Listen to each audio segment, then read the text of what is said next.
Hi అండి, అందరికీ నమస్తే. నేను Harikrishna Sriramulu, working as a tax professional, doing law graduation final year. So ఈరోజు మన ఛానల్లో ఒక కొత్త అప్డేట్ తీసుకురాబోతున్నానండి.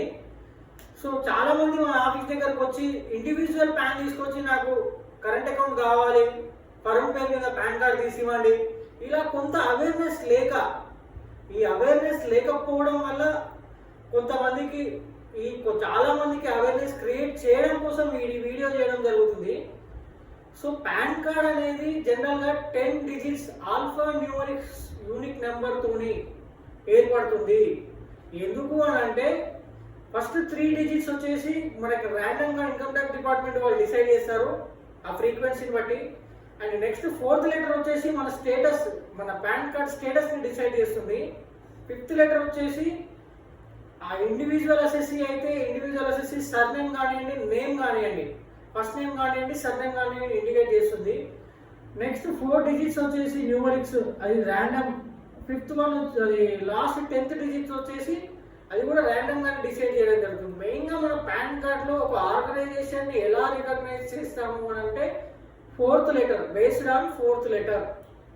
సో ఇప్పుడు మన టాపిక్ ఏంటి అంటే అసలు ఎన్ని రకాలు ఉన్నాయి పాన్ కార్డ్స్, సో దాన్ని ఎలా గుర్తించాలి అంటే ముఖ్యంగా ఒక ఇండివిజువల్ అసెస్సీకి వచ్చేసి పి పర్సన్ ఇండికేట్ చేస్తుంది 4th లెటర్, ఓకేనా. సెకండ్ పార్ట్నర్షిప్ ఫామ్ కింద ఎవరైతే రిజిస్ట్రేషన్ అయ్యి వాళ్ళకు ఒక పాన్ కార్డ్ అవసరం ఉంటుందో, బ్యాంక్ అకౌంట్ ఆపరేట్ చేయడానికి కానివ్వండి, ట్రాన్సాక్షన్స్ చేయడానికి కానివ్వండి, ఇన్కమ్ ట్యాక్స్ ఫైల్ చేసుకోవడానికి కానివ్వండి, వాళ్ళ 4th లెటర్ వచ్చేసి ఎఫ్. థర్డ్ వన్ వచ్చేసి సి స్టాండ్స్ ఫర్ కంపెనీస్ కింద రిజిస్టర్డ్ అయిన వాళ్ళు 4th లెటర్ సిని ఇండికేట్ చేస్తుంది.